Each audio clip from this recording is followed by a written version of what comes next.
오늘 우리에게 주신 하나님의 말씀은 신약성경 마가복음 1장 9절부터 15절까지 말씀입니다. 허락하신 말씀을 봉독하겠습니다. 그때 예수께서 갈릴리 나사렛으로부터 와서 요단강에서 요한에게 세례를 받으시고 곧 물에서 올라오실새 하늘이 갈라짐과 성령이 비둘기같이 자기에게 내려오심을 보시더니 하늘로부터 소리가 나기를 너는 내 사랑하는 아들이라 내가 너를 기뻐하노라 하시니라. 성령이 곧 예수를 광야로 몰아내신지라. 광야에서 40일을 계시면서 사탄에게 시험을 받으시며 들짐승과 함께 계시니 천사들이 수종들더라. 요한이 잡힌 후 예수께서 갈릴리에 오셔서 하나님의 복음을 전파하여 이르시되 때가 찼고 하나님의 나라가 가까이 왔으니 회개하고 복음을 믿으라 하시더라. 아멘.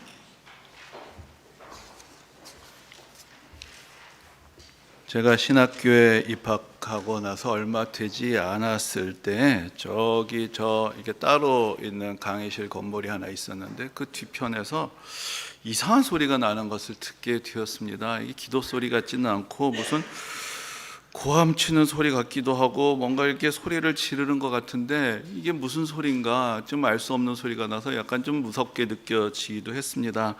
근데 알고 보니까 그것이 설교학 수업 시간에 발성 연습을 하는 것이었습니다. 그때 그 교수님이 이 학생들이 설교할 때 그 목소리가 너무 단조롭다고 그래서 연습을 시키시는 것이었는데 저도 나중에 이제 그 수업을 들어보니까 이런 것입니다. 이 네 가지 톤을 연습을 시키시는데 이렇게 합니다. 고요한 바다, 바람 부는 바다, 파도 치는 바다, 폭풍 치는 바다. 근데 저한테 아니 박수 칠 건 아닌데 근데 그 폭풍 치는 바다를 그러니까 소리가 안 나오니까 보통 사람들이 소리를 못 지르니까 아마 그게 강의실에서 그렇게 하면 잘 안 들리는데 지금 생각해 보면 좀 열등생들을 따로 모아가지고 폭풍 치는 바닥을 연습을 시키신 것이죠. 그러니까 갑자기 무슨 아깍아깍 하는데 이게 무슨 소린가. 그래서 참 제가 좀 이상하게 느꼈던 그런 적이 있습니다. 근데 제가 신학생 때 그 설교학을 가르치셨던 그 교수님은 어떤 설교의 이론 여러 가지 이론도 가르쳐 주셨지만은 더 중요한 것은 실제로 설교를 어떻게 하느냐 이게 중요하고 그러기 위해서는 훈련이 필요하다. 그래서 당신 스스로 나는 교관이다. 그렇게 생각을 하시고 학생들을 훈련시키려고 하셨던 그런 좀 특별한 분이셨습니다. 그래서 이제 실제적으로 수업 시간에도 한 사람씩 나와서 이제 설교를 직접 하고 그거를 듣고 이제 학생들과 교수님이 이제 평가를 해주는 그런 시간이 있습니다. 근데 저 같은 경우에는 기억이 나는 것이 제가 지금도 좀 손동작이 큰 편인데 설교를 다 마치고 나니까 교수님이 앞으로 오셔서 전에 두 손 내! 그래서 손을 딱 내니까 이 양손에 그 왜 볼펜, 모나미 볼펜 같은 거 이게 딱 찌르면 다시 튀어나오지 않습니까? 그렇죠. 양손에 튀어나올 정도로 콱콱 두 번을 찍으시고는 자네는 앞으로 10년 동안 두 손을 강대상에서 절대 떼지 말고 설교하게 그렇게 말씀하셨던 거. 근데 그 말씀을 잘 안 듣고 지금도 막 이러고 있는데 그런 생각이 납니다. 근데 오늘 이 말씀을 드리게 되는 것은 사실 지난 주간에 그 교수님께서 소천하셨다라는 그런 소식을 듣게 되면서 옛날 수업 시간들이 또 생각이 났기 때문입니다. 근데 이제 저희 같이 신학교를 다녔던 그 동기 목사님들 카톡방이 있는데 되게 이제 은사하셨던 교수님들 보고 소식이 자주 올라오지도 않지만 올라와도 되게 그냥 의례적인 반응뿐인데 이번 같은 경우에는 그 목사님들이 하나둘씩 옛날 그 추억들을 이제 올리시는 이제 그런 이야기들을 듣게 되면서 저도 이제 저의 옛날 이야기들을 생각해 보게 되었습니다.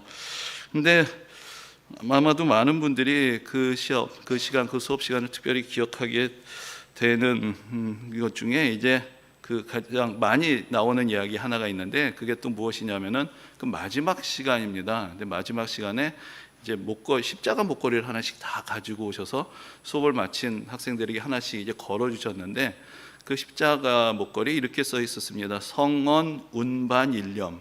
그것이 사실 수업 시간에 가장 강조하셨던 말씀 중에 하나인데 거룩하신 하나님 말씀을 잘 운반해라. 이런 이야기입니다. 그러니까 괜히 이상한 말을 섞어서 더럽히지 말고 오염시키지 말고 하나님 말씀 있는 그대로 배달하는 운반하는 그 역할을 하는 것이 설교자다. 이제 그런 뜻에서 성원, 운반, 일념 이제 그런 글자를 새겨서 또 학생들에게 나눠 주셨던 것입니다. 그래서 다른 수업 내용을 잘 기억하지 못해도 그 성원, 운반, 일념이라는 그 글귀 자체는 많은 사람들이 지금도 기억하고 있는 것을 보게 됐습니다. 근데 이제 그 수업이 그렇게 또 인상적이고 많은 분들이 기억하게 되는 이유가, 사실 우리가 그동안 살면서 많은 것들을 배우는 시간들이 있었고 그럴 기회들이 있었지만, 사실 정말로 우리에게 뭔가 감명을 주고 뭔가 우리가 인생에 도움이 되는 그런 것들을 누군가로부터 배우는 경험, 그것이 사실은 그렇게 흔하지 않기 때문이 아닐까라는 그런 생각을 해봅니다.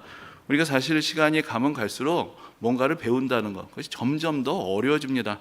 게다가 이제 나이 좀 들었다고 해서 누군가에게 무엇을 가르치는 것, 그것도 사실 쉽지 않습니다. 사실 죄송한 말씀이지만 목사로서 저의 고민도, 아직 제 자신도 온전하지 못하는데 누가 누구에게 뭘 가르치나라는 그런 생각들이 드는 것입니다. 어떻게 성도님들을 가르칠 수 있는가, 그런 자격이 있는가, 이렇게 살아야 한다고 저렇게 살아야 한다고 제대로 본을 보여주지도 못하면서 말을 한다는 게 무슨 의미가 있는가라는 그런 생각이 들 때가 있습니다. 근데 그럴 때 이제 성원, 운반, 일념이라는 그 문구를, 그 글귀를 떠올려 봅니다. 결국 능력은 하나님의 말씀에 있는 것이다. 목사의 역할이라는 것은 그 말씀을 성도님들에게 있는 그대로 전달하는 것이다. 목사가 사람을 바꾸고 목사가 세상을 바꾸는 것이 아니라 하나님께서 하시는 것이다. 이미 하나님께서 성도님들 가운데서 역사하시고 계시고, 이미 예수 그리스도의 은혜 안에서 성도님들이 그 은혜를 받고 계시고, 또한 성령의 인도하신 가운데 있는데, 그럼 목사의 역할은 무엇이냐? 그 사실을 알려주는 것이다.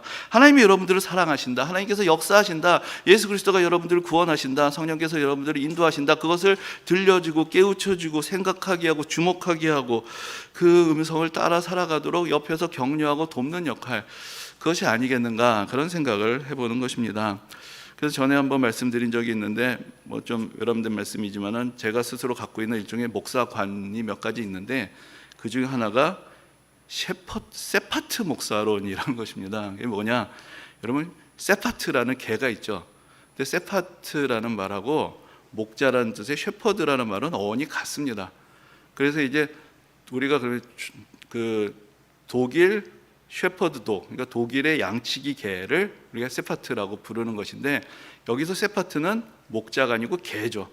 하지만 뭘 하느냐? 저 목자를 따라가라고 돌아다니면서 양떼를 향해서 짖는 역할을 하는 것, 그게 세파트다. 그래서 목사는 셰퍼드가 아니고 세파트다.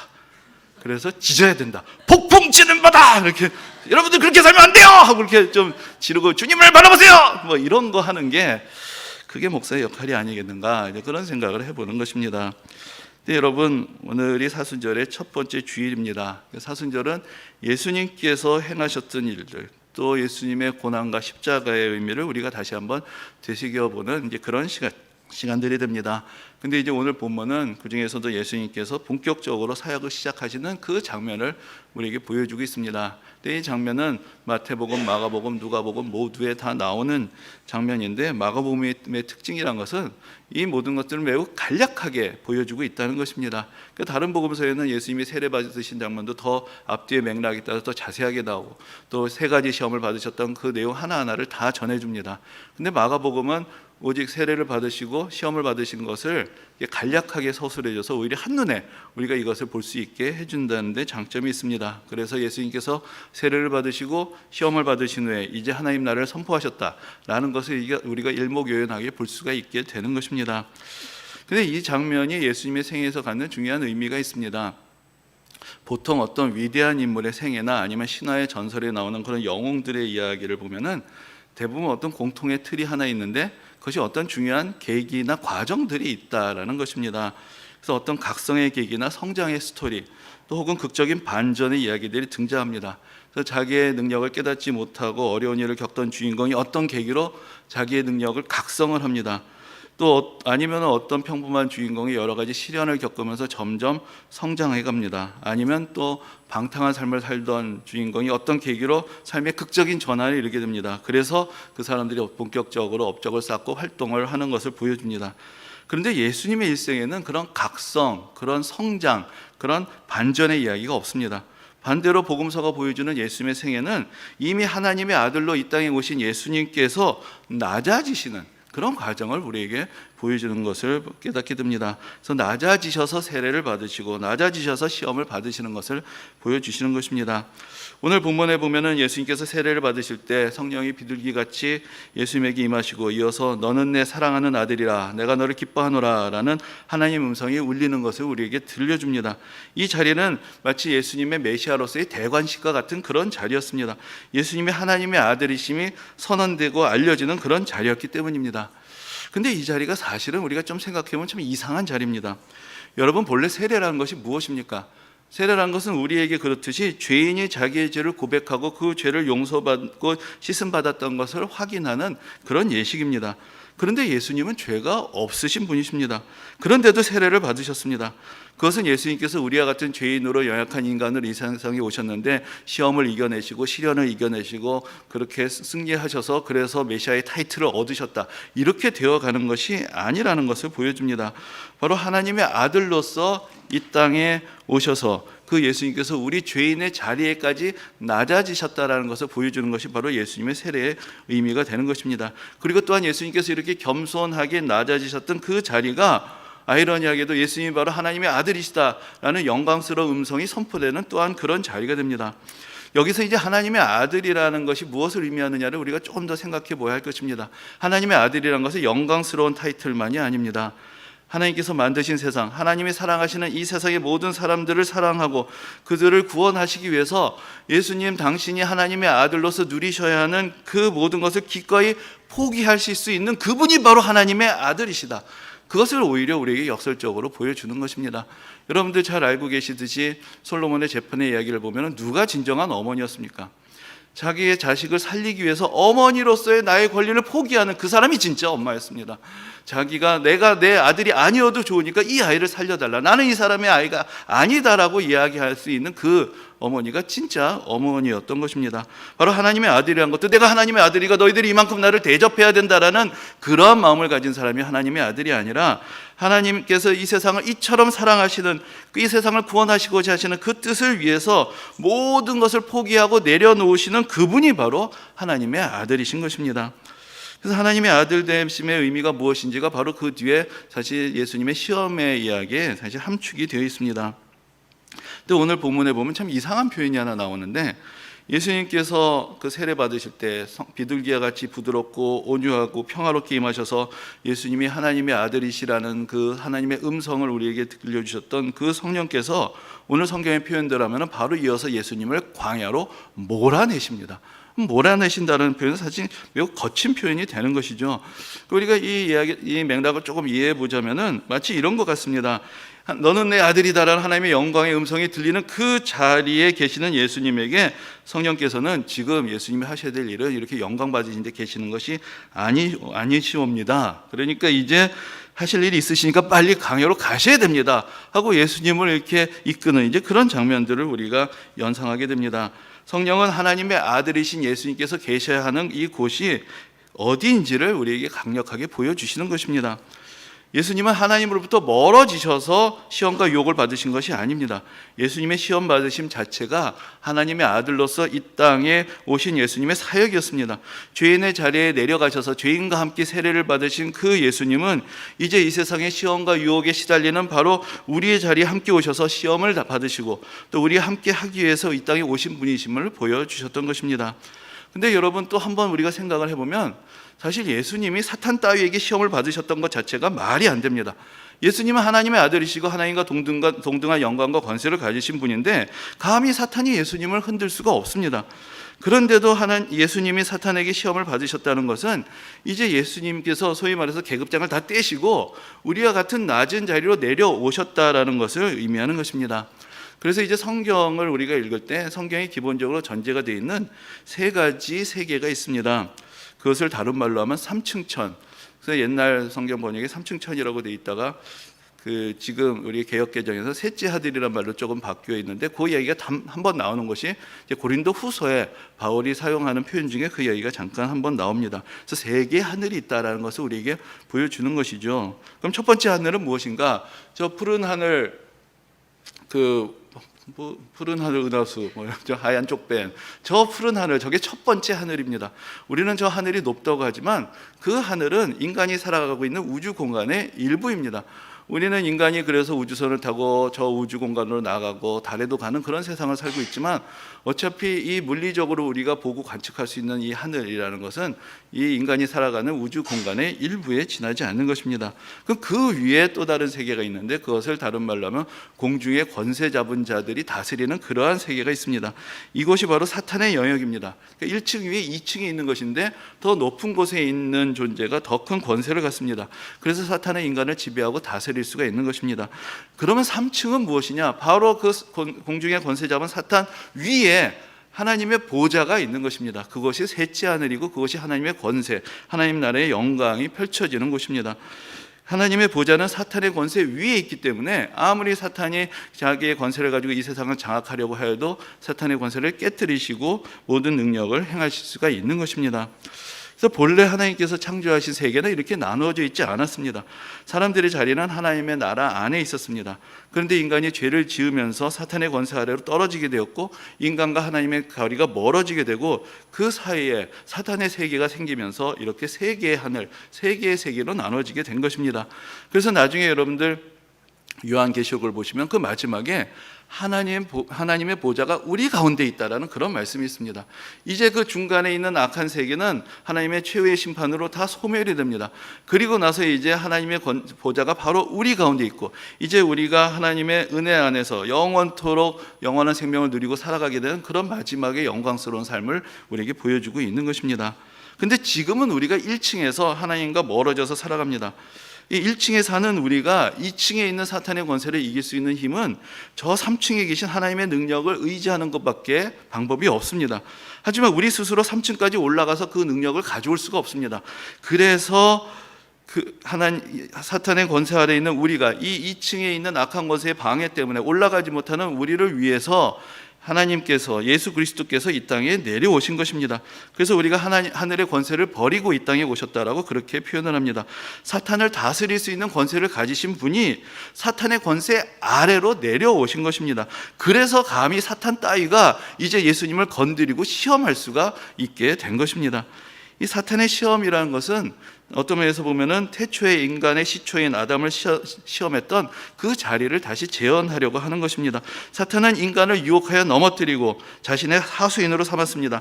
이 아담이 넘어졌던 그 자리에 예수님이 오셨습니다. 인간이 실패했던 그 자리에, 그래서 그곳에서 바로 사탄의 유혹을 이기고 승리하심으로 우리에게 소망을 주시고, 우리도 이제 사탄의 권세를 벗어나고 사탄의 유혹을 이기고 하나님의 자녀로 살아갈 수 있는 믿음을 우리에게 허락하여 주신 것입니다. 우리가 인간이란 말, 사람이란 말을 할 때 전에도 그런 말씀 한번 드렸던 적이 있는데, 우리가 두 가지 상반된 의미를 담고 있는 경우가 있습니다. 한편은 우리가 뭔가 실망했을 때 이렇게 얘기합니다. 사람은 다 그래, 인간은 다 그런 거야, 다 별 수 없어, 대단한 척 고상한 척 하는 것도 결국은 다 마찬가지야, 그렇게 말하게 되는 경우가 있습니다. 그런데 그러면서도 우리는 또 한편으로 인간에 대한 기대를 가지고 있습니다. 그래서 또 그럴 때 하는 말이, 어떻게 사람이 그럴 수가 있어, 그런 이야기죠. 인간은 짐승하고 다르거든요. 인간은 배려할 줄도 알고 은혜도 알아야 되는 것이고, 뭔가 어려울 때 도움을 줄 수도 있어야 되는 것이고, 사람이라면 마땅히 해야 되는 어떤 도리가 있다, 그런 기대를 우리는 여전히 가지고 있습니다. 그런데 그럴 수 없는 사람이 그렇게 하는 것, 어떻게 사람이 그럴 수 있어, 하지만 그 사람이 인간은 별 수 없지라는 결과를 낳고 마는 것, 그것이 사실 우리가 살아가고 있는 현실입니다. 그래서는 안 되는데, 나도 그렇고 싶지는 않았는데, 마치 어떤 큰 힘에 사로잡아 끌려가듯이 잘못된 길을 가고 해서는 안 되는 일을 하고 저지르게 되는 그런 모습을 봅니다. 그래서 다른 사람에게도 실망을 주고 또 우리 자신도 낙심하게 되는 것입니다. 예수님은 하나님의 아들이시지만 또한 당신 스스로를 인자, 사람의 아들이라고 또한 말씀하셨습니다. 예수님은 그 아담의 자리, 아담의 자손의 자리, 인간의 자리로 낮아지신 것이고, 그곳에서 우리를 위해서, 우리를 대신해서 사탄의 유혹에 서셨고, 그 유혹과 시험을 이겨내셨고, 그래서 더 이상 이제 우리가 핑계를 대고 있는 그 모든 핑계에 빠지지 아니하도록 우리를 건져 주셨던 것입니다. 여러분, 인간은 어쩔 수가 없습니다. 그러나 예수 그리스도와 함께하는 인간은 달라집니다. 인간은 유혹 앞에서 연약합니다. 그러나 예수 그리스도 안에 있는 인간들은 그 유혹을 이기고 승리하신 예수 그리스도 안에서 이제 다른 삶의 길을 열어갈 수가 있는 것입니다. 그래서 우리가 이 예수 믿는다는 것을 복음이라고, 기쁜 소식이라고 말하는 것입니다. 예수님께서 보내셨던 이 광야에서의 40일은 인간의 자리로 낮아지셔서 인간들과 같이 되셔서 인간의 모든 고난을 친히 함께 겪으셨던 그런 시간이었습니다. 예수님도 줄이셨습니다. 배가 고프셨습니다. 그리고 예수님도 모든 시험과 유혹에 노출되어 계셨습니다. 하나님의 아들로서 이 땅에 오셔서 사람의 아들처럼 사셨던 것입니다. 그래서 이제 모든 연약한 인간을 대표하고 대신하셔서 바로 그 자리에 서신 것입니다. 이제 지난주 수요일부터 40일간의 사순절이 시작이 되었습니다. 예수님의 고난을 묵상하는 사순절, 이것을 40일로 정하게 된 이유 자체가 사실 예수님께서 광야에서 보내셨던 그 40일을 기억하고자 하는 것입니다.